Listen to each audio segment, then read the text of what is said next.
나 어디 가는 거니? 어머니, 그냥 저희 말만 믿으세요. 나는 늦은 오후 거실 창밖을 보고 있었다. 햇빛이 점점 옅어지는 시간이었다. 아들 준호와 며느리 은지가 거실로 들어왔다. 평소와 다르지 않은 목요일 저녁이었다. 그때 내가 결심했다. 엄마, 뭐 하세요? 준호가 물었다. 내 입가에 잠시 머뭇거림이 스쳤다. 이 말이 나가는 순간부터 모든 게 시작되는 것이었다. 여긴 어디지? 작은 목소리였다. 마치 모든 힘이 빠져나간 사람처럼. 은지와 준호는 잠깐 서로를 바라봤다. 그들의 눈빛이 미묘하게 흔들렸다. 엄마, 거실이잖아요. 은지가 말했다. 목소리는 정중했지만 미간이 조금 좁혀 있었다. 나는 천천히 하늘거리는 손을 들었다. 마치 내 손이 무엇인지 처음 보는 것처럼. 이게 뭐예요? 준호의 목소리가 한 옥타브 높아졌다. 엄마. 그의 얼굴이 창백해지기 시작했다. 이 순간 내 계획이 작동하기 시작했다. 3개월. 정확히 3개월 동안 나는 이 거짓을 유지하기로 마음먹었다. 손이에요, 엄마. 은지가 내 손을 들었다.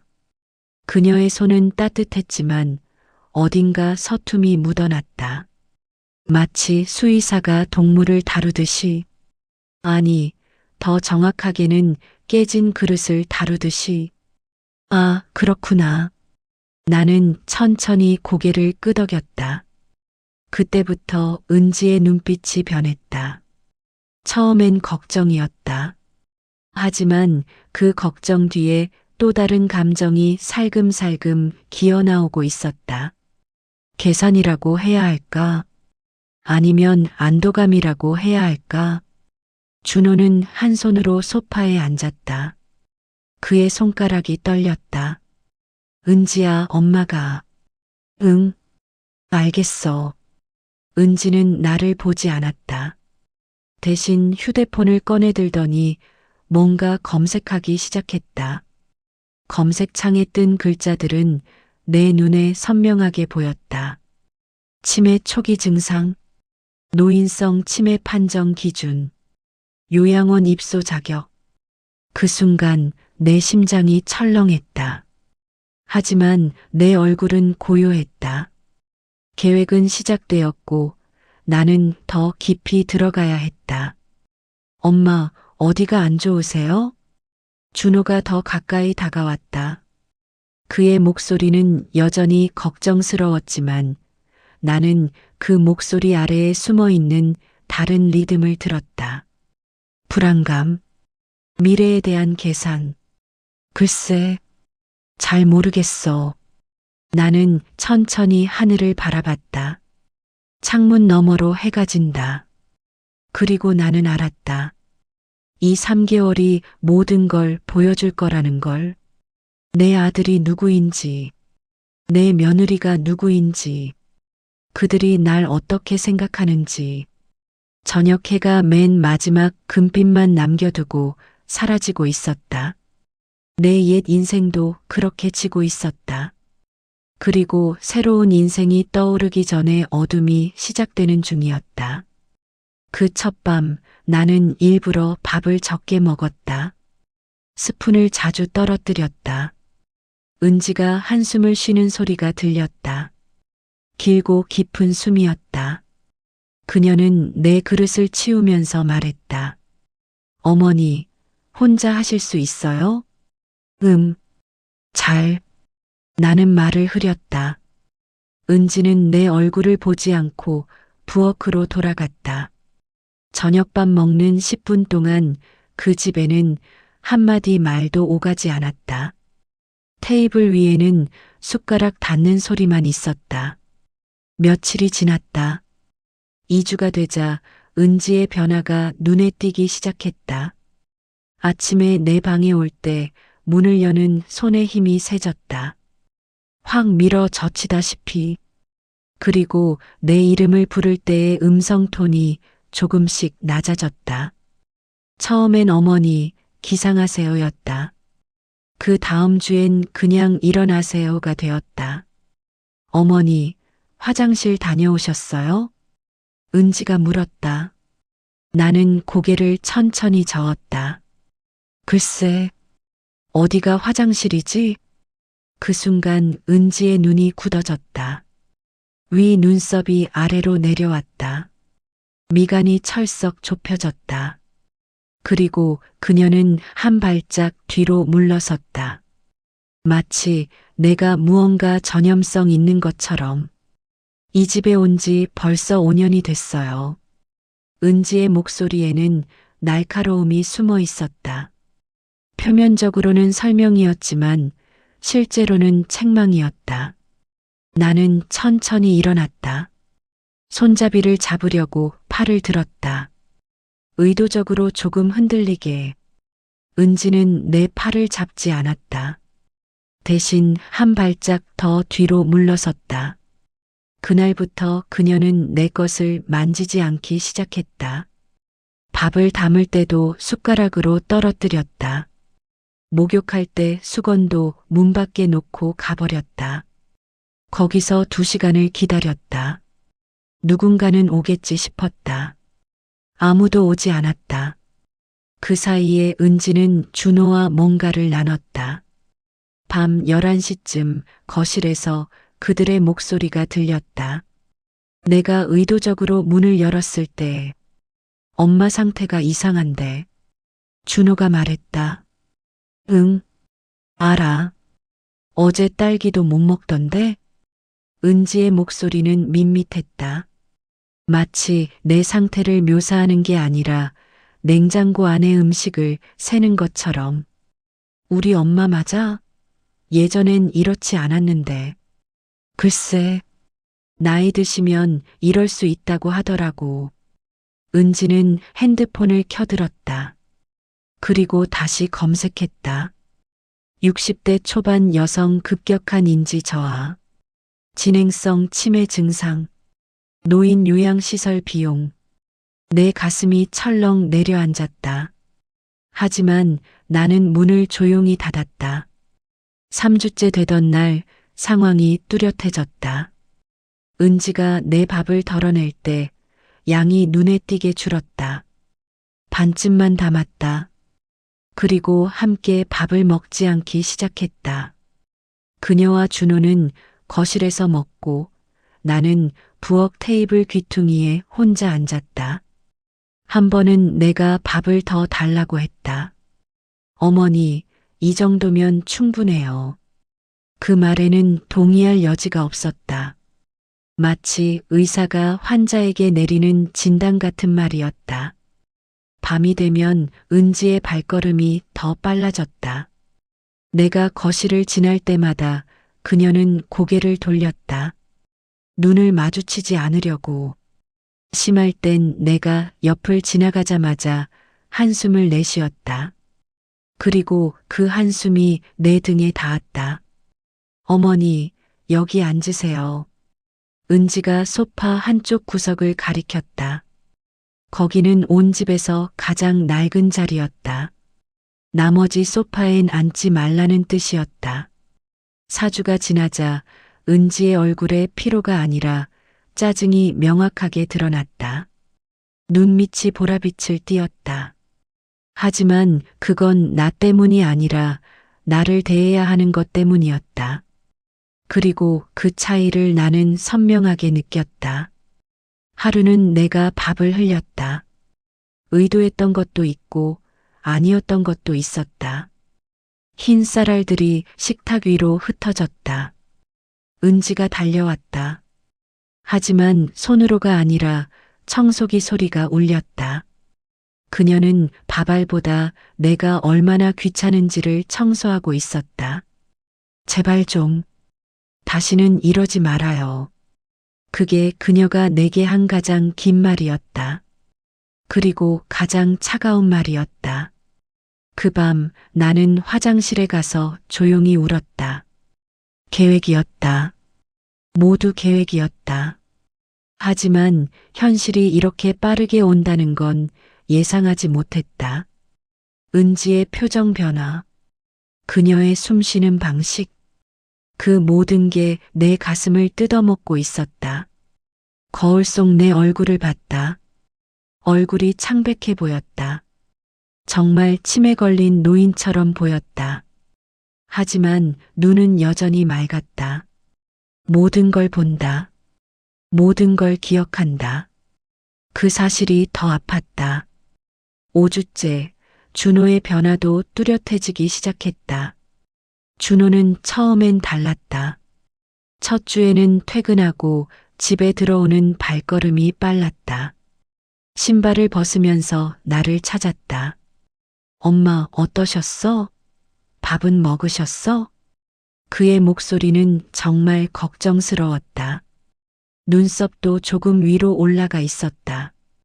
그리고 내 옆에 앉을 때 몸 전체가 내 쪽으로 기울었다. 진짜 아들이 하는 움직임이었다. 나는 조용히 고개를 저었다. 잘 모르겠어요. 뭘 못 마시신 거예요? 준호가 내 손을 잡았다. 그의 손은 따뜻했고 살짝 떨리고 있었다. 그는 진심으로 걱정하고 있었다. 그때만 해도 그의 마음은 아직 진짜였다. 2주가 지났을 때 변화가 시작되었다. 준호가 퇴근하는 시간이 점점 늦어졌다. 9시 반, 10시, 10시 반. 그리고 들어올 때 움직임이 달라졌다. 신발을 벗는 손이 덜 조심스러워졌다. 내 방으로 올 때 먼저 거실에 앉았다. 휴대폰을 확인했다. 한숨을 쉬었다. 나는 화장실을 다녀와야 했다. 의도적으로 느리게 걸었다. 준호가 내 팔을 잡아 일으켜 세웠다. 하지만 그의 눈은 거실 TV를 향하고 있었다. 3주가 되자 준호는 집에 들어와도 나를 찾지 않기 시작했다. 그냥 방으로 들어가 버렸다. 그리고 거실에서는 그와 은지의 목소리가 들렸다. 한 번은 그들이 뭔가 찾고 있었다. 핸드폰 화면의 빛이 거실을 밝혔다. 준호, 여기 봐. 이 시설 평가가 좋대. 은지가 말했다. 비용이 많이 들지 않나? 준호의 목소리는 걱정스러웠지만 그 걱정이 나 때문이 아니었다. 돈 때문이었다. 월 250만 원 정도. 그럼 엄마 보험금으로 충당할 수 있나? 나의 심장이 철렁 내려앉았다. 하지만 나는 방 안에 있는 척했다. 그들은 계속 말했다. 응, 의료비 보험도 있고 다달이 괜찮을 것 같은데. 다만 언제까지 버틸지가 문제지. 정신 맑은 분이었을 때는 나눴어? 아니, 통장이 어디 있는지도 모르겠고. 나는 천천히 침대에 누웠다. 모든 게 계획대로였다. 나에 대해 계산하는 목소리가 너무 자연스러웠다. 그 다음 날부터 준호의 신체 언어가 명확해졌다. 퇴근하고 거실에 앉을 때 몸이 소파 깊숙이 묻혔다. 마치 누군가의 무게가 자신을 눌러붙이는 것처럼. 그리고 내가 거실을 지날 때마다 그의 어깨가 올라갔다. 마치 나의 발걸음 소리 자체가 그를 긴장시키는 것처럼. 엄마, 거실 밝았어요? 한 번은 준호가 그렇게 물었다. 조명이 이미 환하게 켜져 있었는데도. 네. 내가 대답했다. 그는 그 후로 내가 거실에 있으면 다른 방으로 옮겼다. 4주가 되자 준호의 얼굴에 실제 짜증이 생겼다. 이건 피로를 넘어선 뭔가였다. 이마주름이 깊어졌다. 이 주름은 단순히 피곤해서 생기는 게 아니었다. 이건 분노였다. 자신을 향한 분노. 그리고 그 분노를 나에게로 옮기고 있었다. 엄마가 밥을 못 먹으신대요. 준호가 은지에게 말했다. 그의 목소리는 마치 신문 기사를 읽는 것처럼 담담했다. 응, 또, 응. 그들 사이에는 침묵이 흘렀다. 그 침묵의 무게는 컸다. 그 침묵 속에는 이건 우리 문제가 됐다는 말이 담겨 있었다. 한 번은 준호가 나를 안내할 때 팔을 잡는 대신 손가락으로 밀었다. 정확히는 뒤로 밀었다. 마치 뒤집어진 짐을 치우듯이. 저리 가세요. 그게 내게 한 말이었다. 그 말에 내 가슴이 철렁했지만 나는 고개를 숙이고 비틀거리며 움직였다. 그러면서도 내 눈은 그의 얼굴을 놓치지 않았다. 준호의 얼굴에는 후회가 아니라 오직 짜증만 있었다. 5주를 지나갈 때쯤 준호는 완전히 다른 사람이 되어 있었다. 회사에서 돌아오는 발걸음이 무거워졌다. 신발을 벗을 때도 투닥거렸다. 그리고 내가 보이면 한숨부터 나왔다. 한숨이 나오고 나서야 입을 열었다. 엄마, 어디 아프신 데 있어요? 그 말은 의료 상담이 아니라 죽음을 재촉하는 것처럼 들렸다. 밤이 되면 거실에서 그와 은지의 목소리가 더 분명해졌다. 조만간 병원 한번 데려가야겠어. 응. 일단 정밀 검사를 받으면. 그 다음 말은 들리지 않았다. 하지만 나는 알았다. 그들의 계획을 말이다. 처음에 준호는 사라졌다. 대신 남겨진 건 불안과 분노와 계산이었다. 그리고 그 모든 감정이 내 얼굴을 향하고 있었다.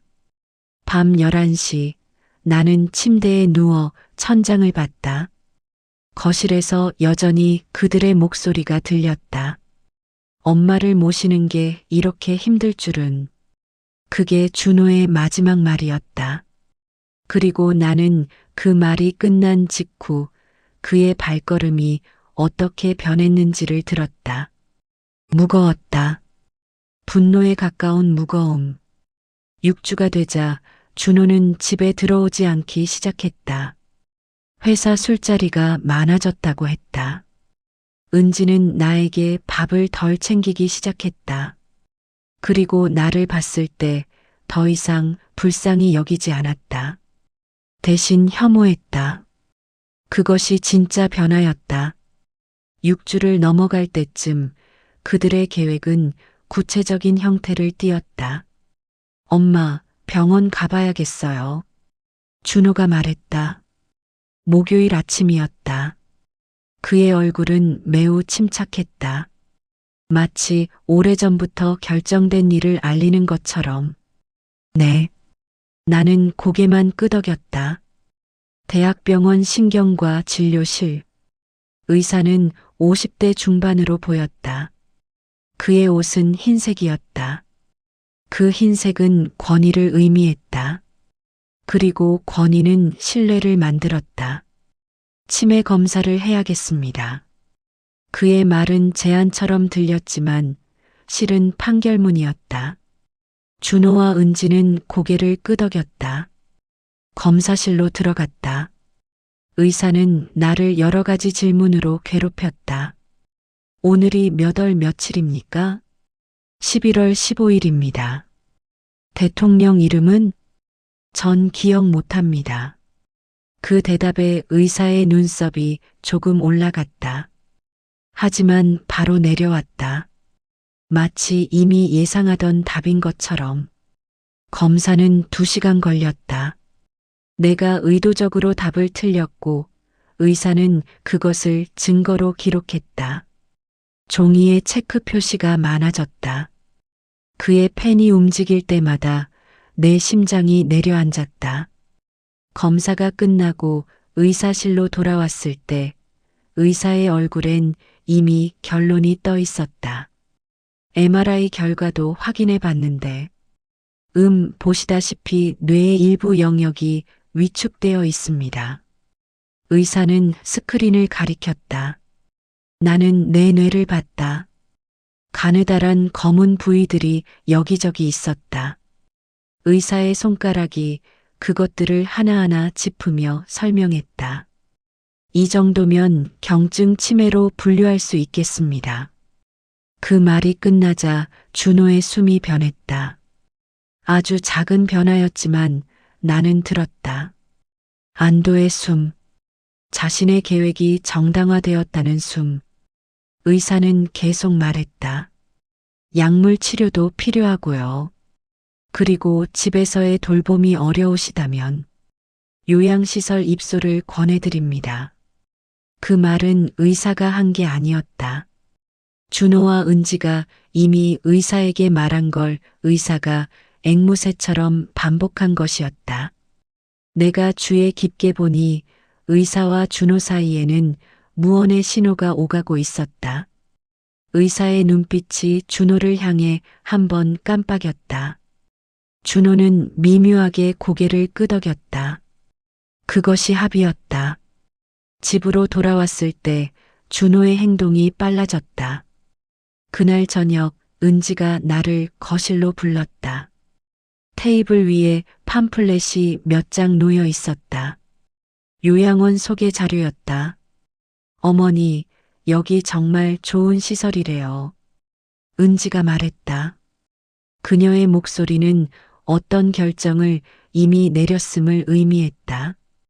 이제 내 동의는 형식이었다. 식사도 잘하고 프로그램도 많고. 그녀는 책자를 펼쳤다.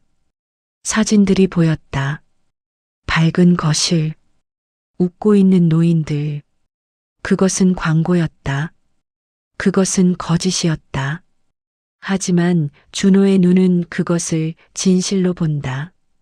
어머니, 여기 오시면 더 편해지실 거예요. 은지가 나에게 손을 건넸다.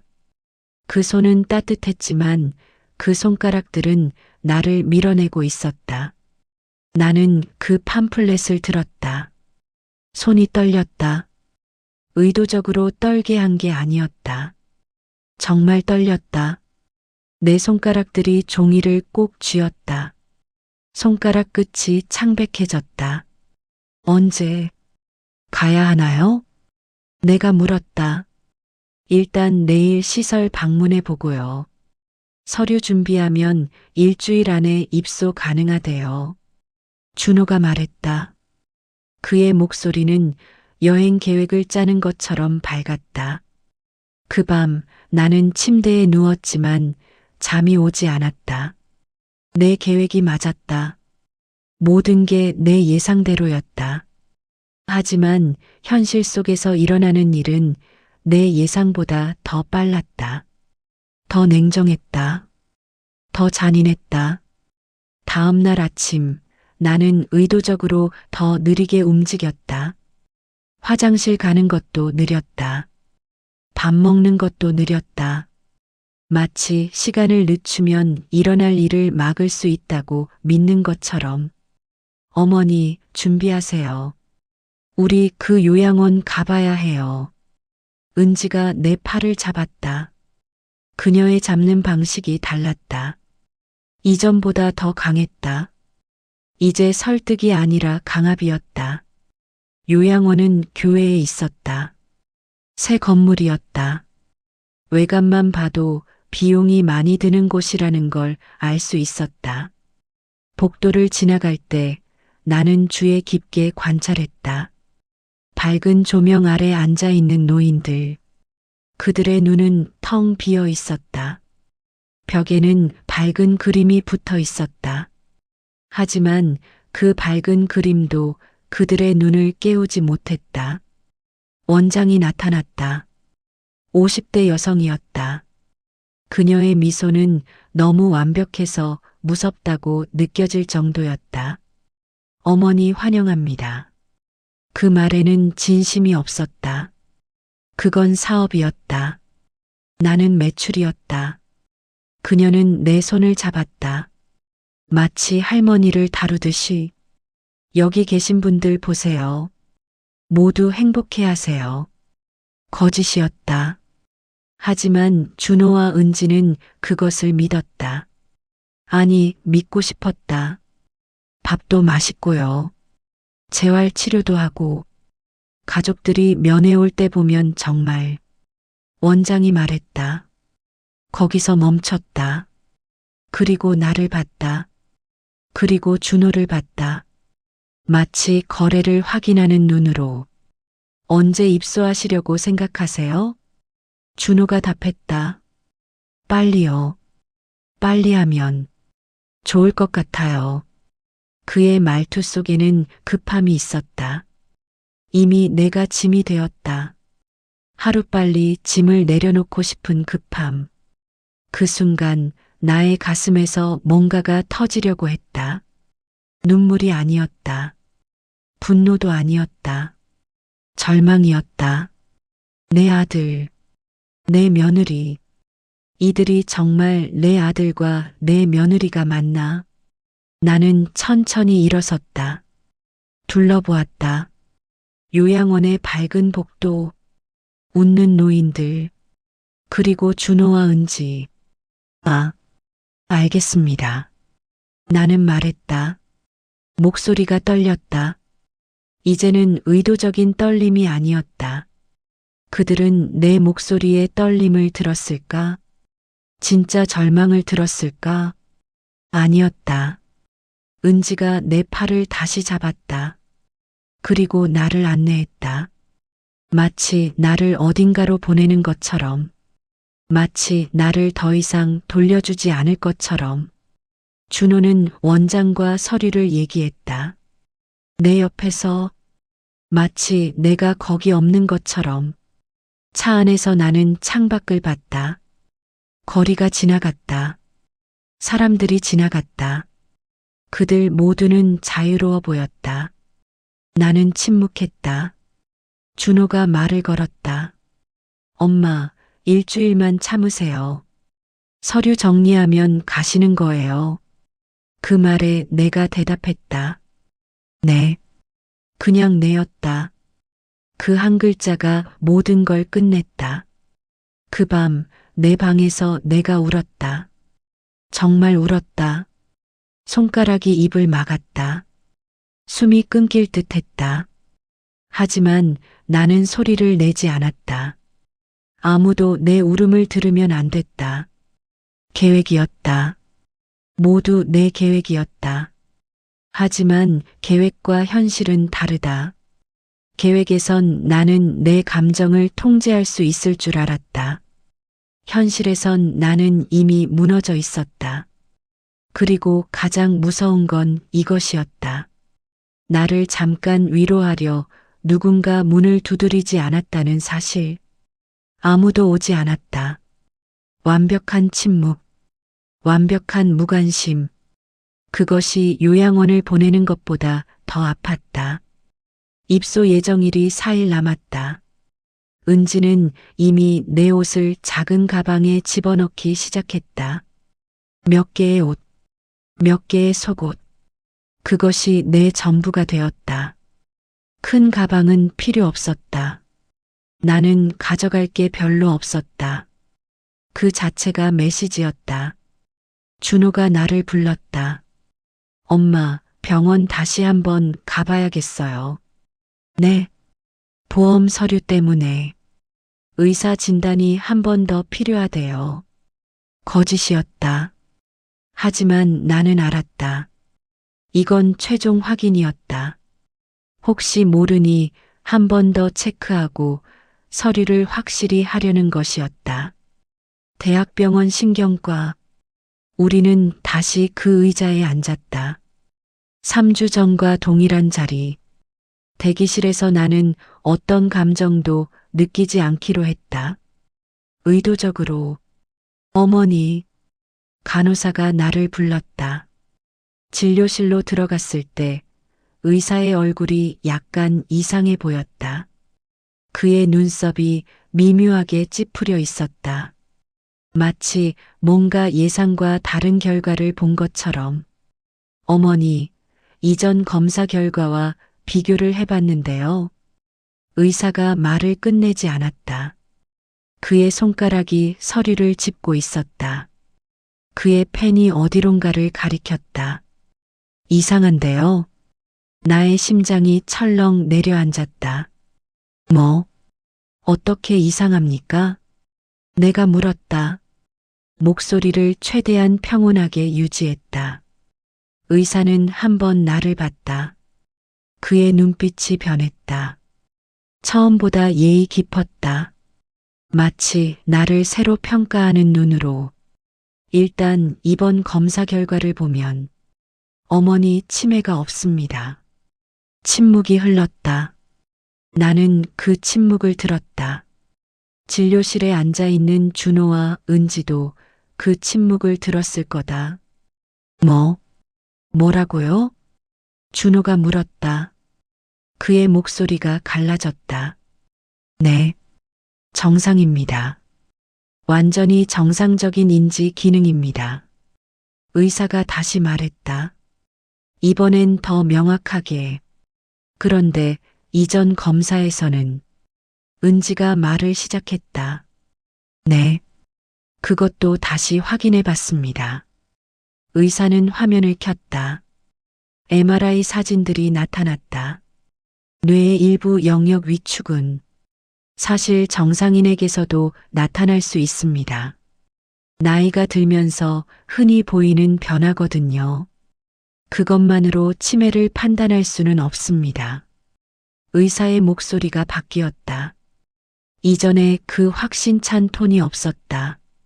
대신 조금 미안한 톤이 섞여 있었다. 그리고 이전 검사에서 인지 점수가 낮게 나왔는데 이번에 다시 재평가를 해보니 정상 범위입니다. 나는 의사의 입이 움직이는 것을 봤다.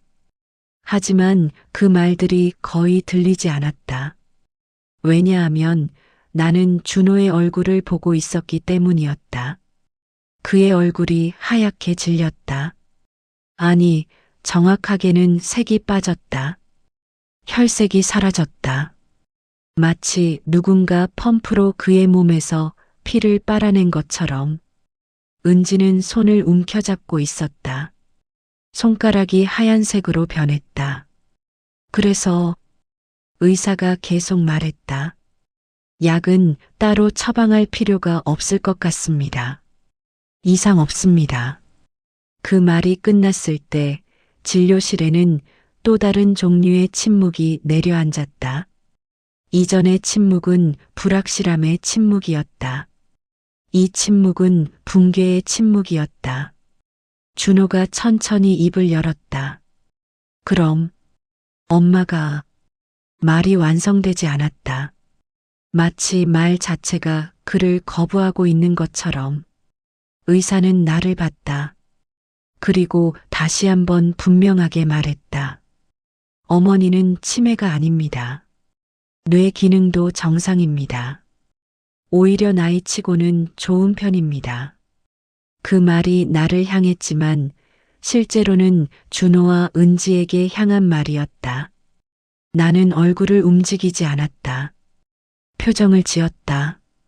마치 그 말을 처음 듣는 사람처럼, 마치 놀라서 아무 표정도 할 수 없는 사람처럼.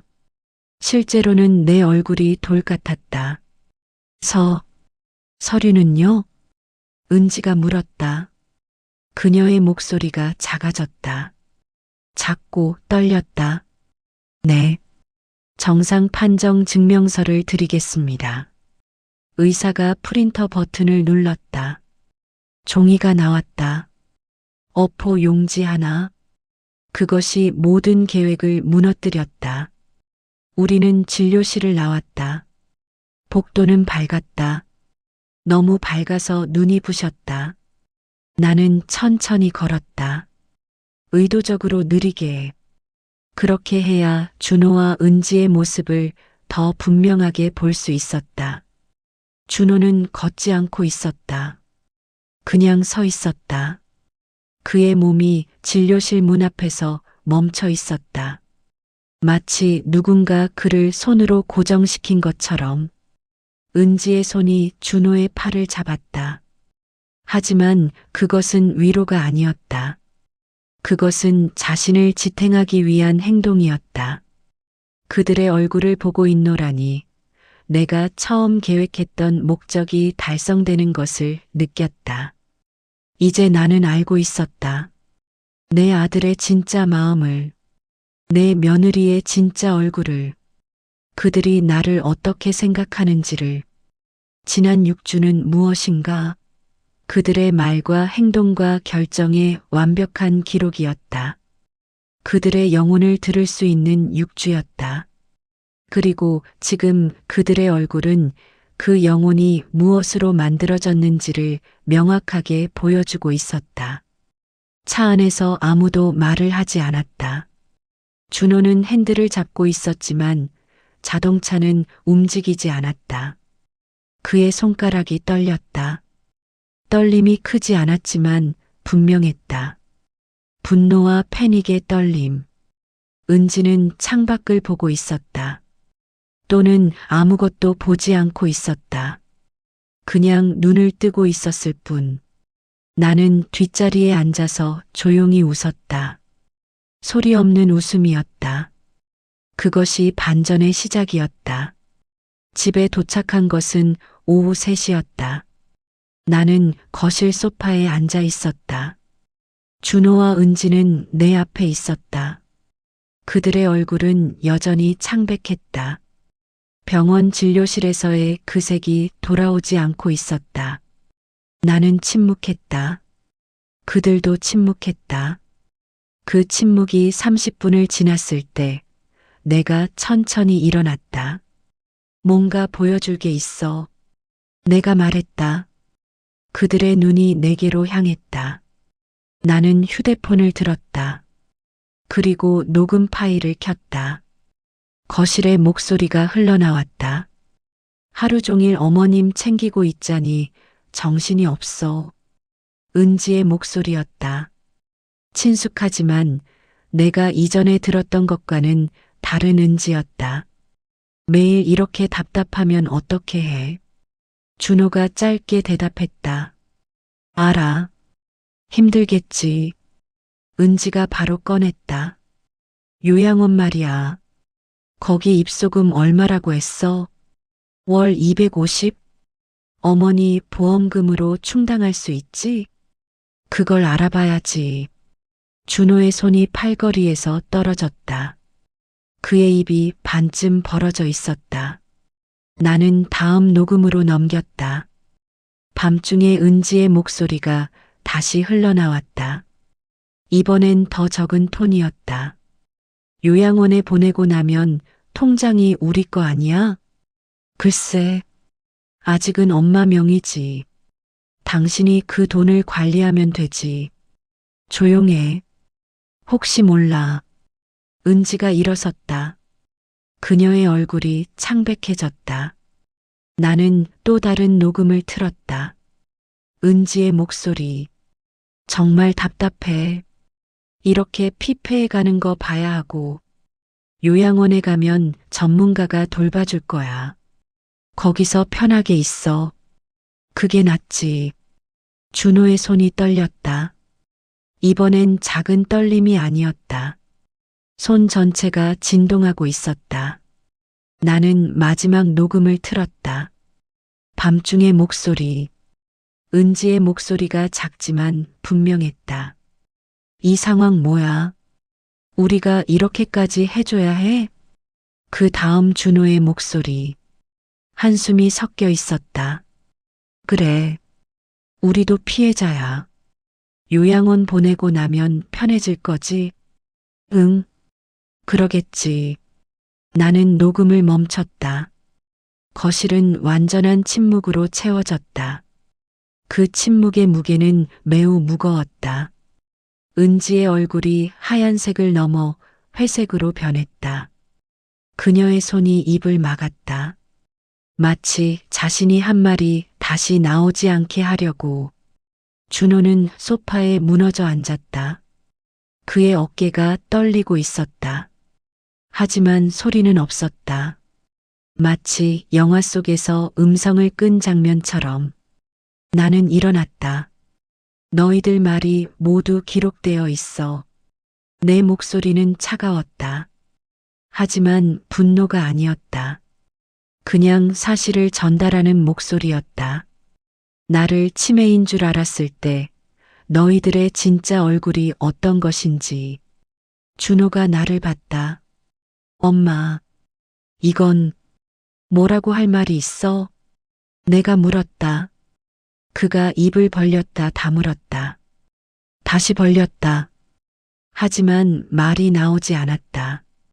은지는 여전히 입을 막고 있었다.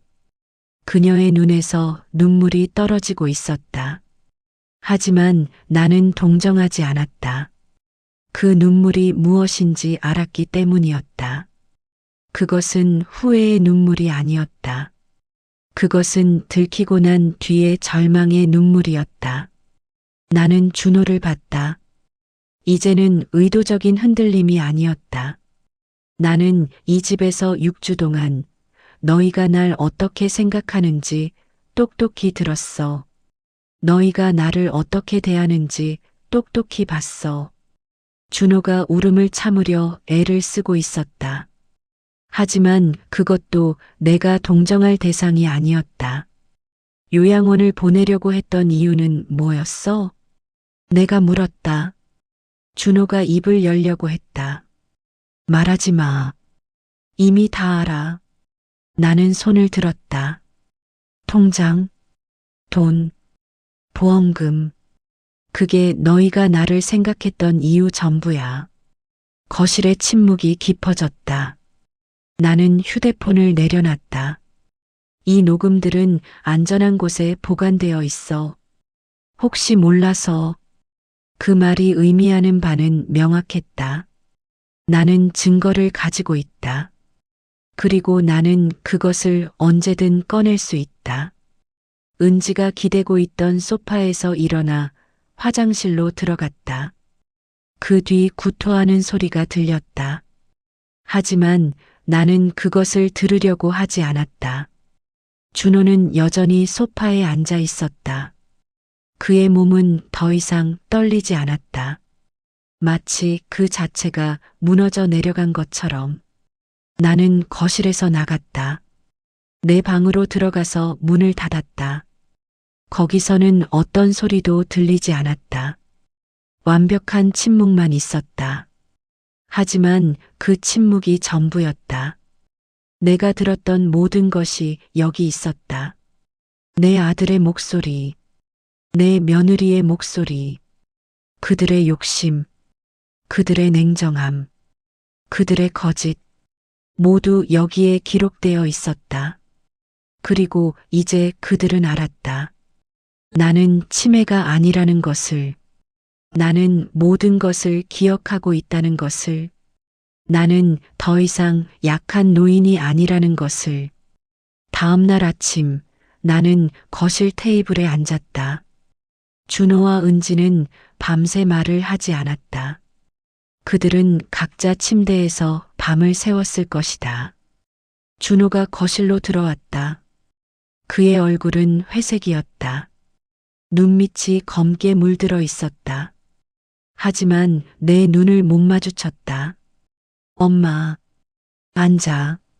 나는 말했다. 그가 소파에 앉았다. 은지가 뒤따라 들어왔다. 그녀도 같은 색이었다. 같은 표정이었다. 나는 천천히 서류 가방을 꺼냈다. 검은색 가죽 가방이었다. 그들은 이 가방을 본 적이 없었다. 이 집이 뭐냐고 생각해? 내가 물었다. 준호가 입을 열었다. 답하지 마. 나는 첫 번째 서류를 꺼냈다. 집 등기부 등본이었다. 그것을 테이블 위에 놨다. 이 집은 내 명이야. 전 재산 중에 가장 비싼 것도 내 명이고. 준호의 얼굴이 더 창백해졌다. 하지만 아직도 말을 하지 않았다.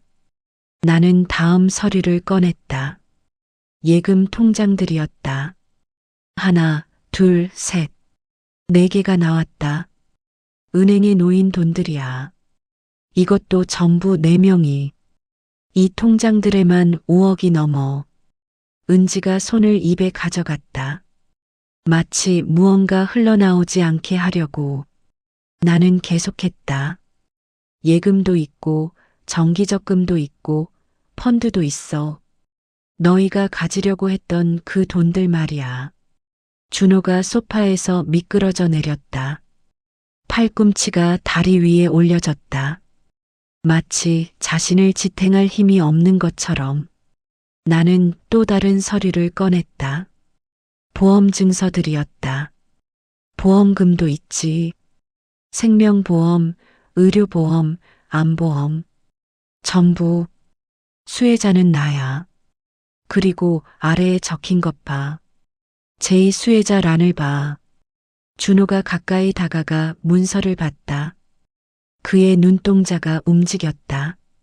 그리고 멈췄다. 준호의 이름이었다. 하지만 난 죽기 전까진 이 돈은 나한테 속해. 내가 어떻게 쓸지는 내 선택이야. 나는 마지막 서류를 꺼냈다. 유언장이었다.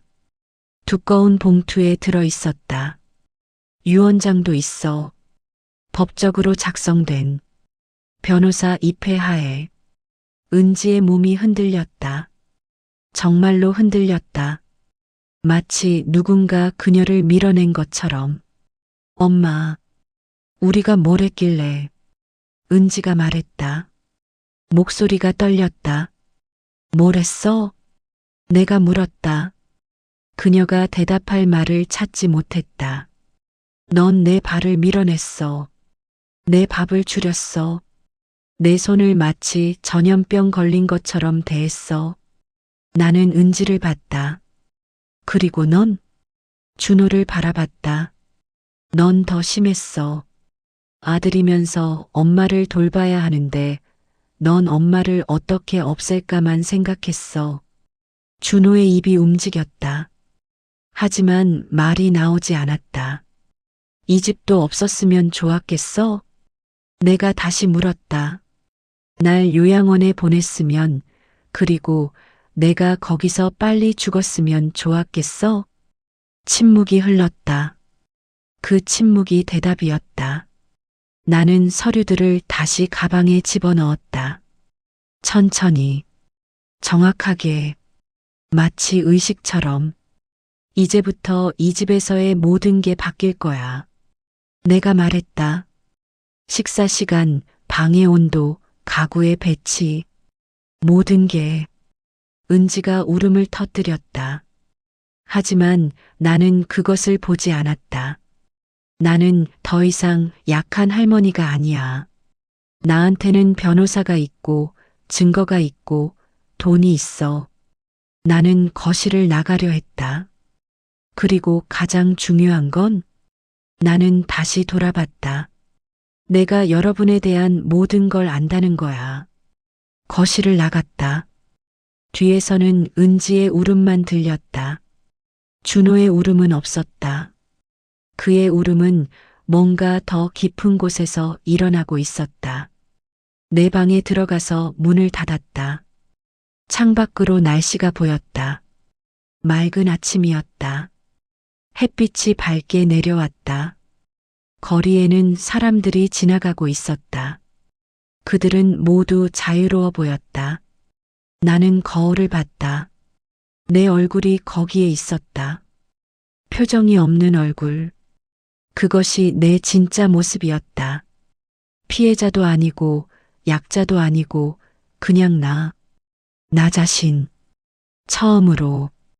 그날 오후 준호는 짐을 싸기 시작했다. 나는 거실에 앉아서 그것을 봤다. 그가 방으로 들어가서 가방을 꺼냈다.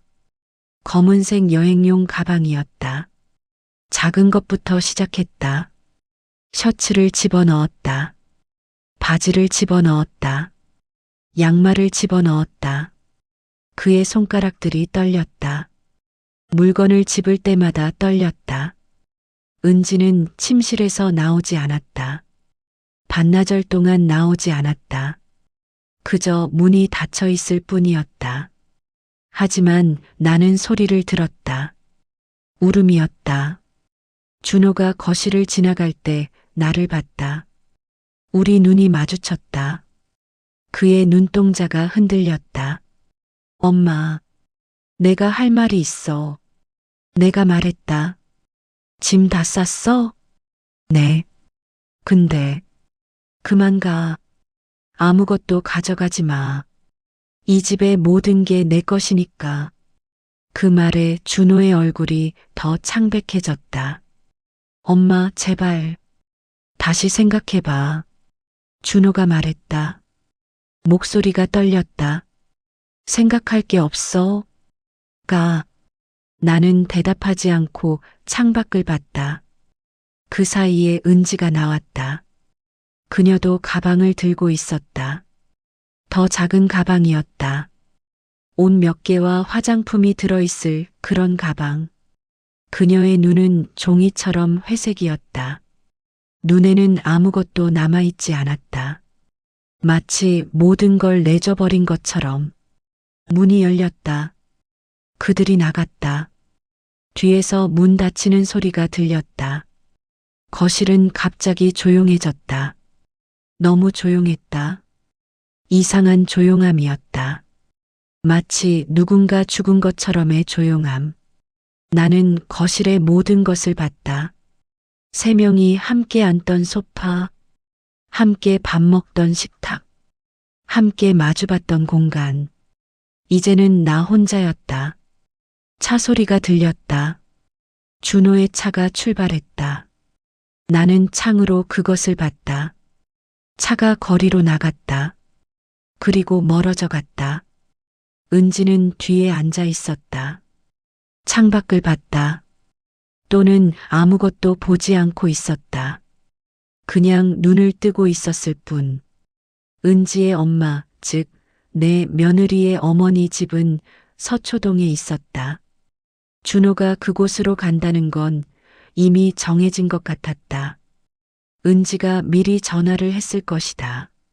엄마, 저희 일단 장모님 댁에 있을 것 같아요. 그 말은 은지가 자신의 엄마에게 한 말을 나에게 반복한 것일 거다. 차가 서초동 아파트 단지에 들어왔다. 준호는 조심스럽게 주차를 했다. 손이 떨렸기 때문이었다. 은지가 먼저 내렸다. 그녀는 짐이라곤 가방 하나뿐이었다. 3년을 함께 산 이 집에서 가져갈게 가방 하나. 준호도 내렸다. 그가 가져간 건 그 작은 여행용 가방뿐이었다. 은지의 엄마가 현관에 나왔다. 70대 초반의 여성이었다. 그녀의 얼굴에는 놀라움과 무언가 다른 감정이 섞여 있었다.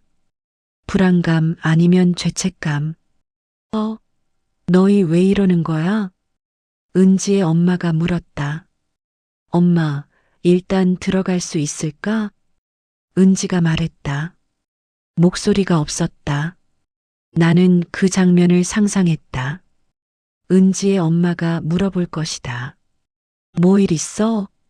그러면 은지는 무엇이라고 할 것인가? 그리고 그 며느리의 엄마는 어떤 표정을 할 것인가? 나는 거실 소파에 앉았다. 텔레비전을 켰다. 뉴스가 나왔다. 누군가의 사건, 누군가의 이야기. 하지만 나는 그것을 보지 않았다. 그냥 소리만 들었다. 밤이 되었다. 집은 밤새 침묵했다. 어떤 발걸음 소리도 없었다. 어떤 물 흐르는 소리도 없었다. 어떤 숨소리도 없었다. 그냥 침묵. 완벽한 침묵. 나는 침대에 누웠다. 3개월 전과는 다른 침대였다. 같은 침대지만 다른 침대였다. 이전에는 이 침대에서 두 사람의 발걸음 소리를 들었다. 이제는 아무것도 들리지 않는다. 아무것도. 내 심장 박동만 들렸다. 그것도 처음으로 선명하게. 일주일이 지났다. 그 일주일 동안 집은 어떤 연락도 받지 않았다. 준호로부터도 은지로부터도. 하지만 나는 알았다. 그들이 어떤 상태인지를. 돈이 없는 그들은 어떻게 지내고 있을지. 준호는 자신의 차를 팔았을 것이다.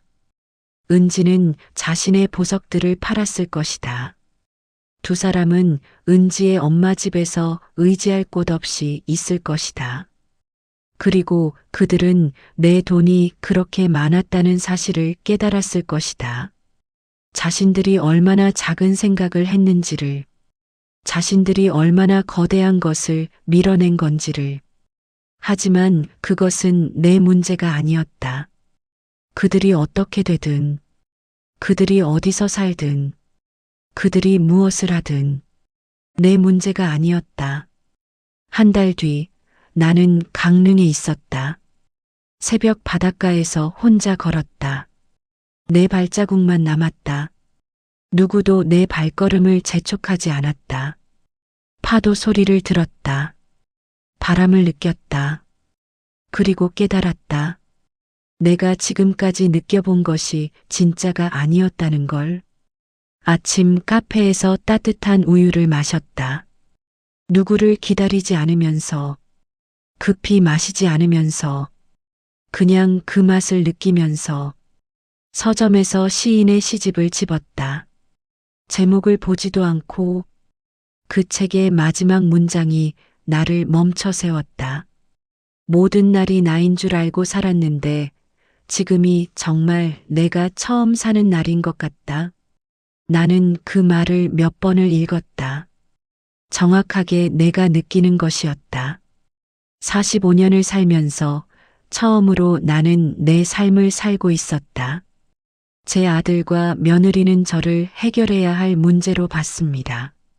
어머니가 아니라 짐으로, 예산으로, 시간 낭비로. 당연함은 감사를 죽입니다. 감사가 죽으면 사랑도 죽습니다. 여러분, 혹시 지금 부모님을 그렇게 보고 있진 않으신가요? 부모님을 돌보는 것이 의무처럼 느껴지고 있진 않으신가요? 부모님을 위해서라고 말하면서 사실은 자신을 위해 요양원을 보낼 생각을 하고 있진 않으신가요? 솔직해지세요. 자신과 제 아들도 솔직했습니다. 우리도 피해자야라고. 그 말이 저의 심장을 가장 깊게 찔렀습니다. 지금 멈춰주세요. 거기서 손을 내밀어 보세요. 부모님 손을. 따뜻한 손이 남아있는 동안. 왜냐하면 그 손은 언젠가 차가워질 테니까요. 그리고 그때 여러분은 알게 될 겁니다. 얼마나 중요했는지, 얼마나 소중했는지. 하지만 그땐 너무 늦어요. 저는 후회하지 않습니다. 왜냐하면 제가 먼저 움직였으니까요. 하지만 여러분은요? 여러분은 후회할 겁니다. 제 아들과 며느리처럼 저는 지금 강릉의 작은 방에서 혼자 살고 있습니다. 누구를 기다리지 않습니다. 누구를 위해 밥을 하지 않습니다. 누구의 기대도 충족시키지 않습니다. 그리고 이게 처음입니다.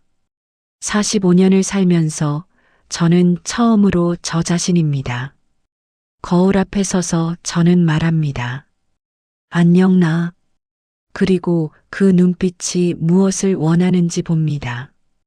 부모님의 기대가 아닌, 자식의 필요가 아닌, 오직 제 영혼이 무엇을 원하는지. 여러분도 해보세요. 마지막으로 이 영상을 보고 계신 모든 분들에게 드리는 말씀입니다. 현재 부모님과 잘 지내고 있으시다면 그것을 절대 놓치지 마세요. 그게 세상에서 가장 소중한 것입니다. 현재 부모님과 갈등 중이시라면 오늘이라도 먼저 손을 내밀어 보세요. 미안해하는 척이 아니라 진심으로.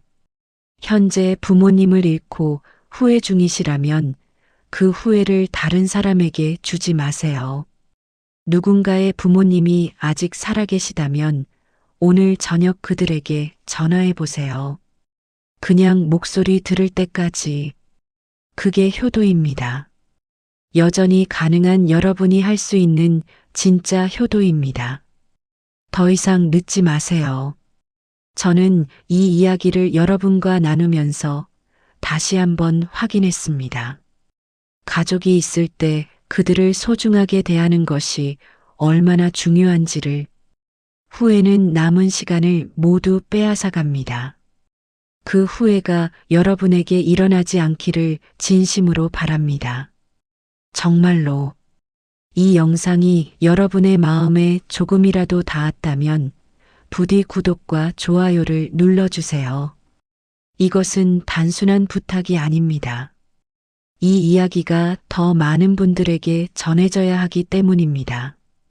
누군가는 이 영상을 통해 부모님에게 손을 내밀 수 있을 거고, 누군가는 자신의 삶이 무엇인지 깨달을 수 있을 겁니다. 그래서 부탁합니다. 구독과 좋아요로 함께 해주세요. 그리고 댓글로 여러분의 이야기도 나눠주세요. 현재 부모님과 어떻게 지내고 계시는지, 이 영상을 보면서 무엇을 느꼈는지, 모든 댓글을 읽고 있습니다. 여러분과 함께하고 싶습니다. 바다가 다시 밀려옵니다. 파도는 멈추지 않습니다. 계속 온다 가고를 반복합니다. 그리고 저는 그 파도를 봅니다. 혼자이지만 함께라는 마음으로. 여러분도 그렇게 되길 바랍니다. 혼자라고 느껴지지만 누군가와 정말로 함께할 수 있는 그런 마음으로. 지금 이 순간이 여러분의 첫날이 되길 바랍니다. 정말로.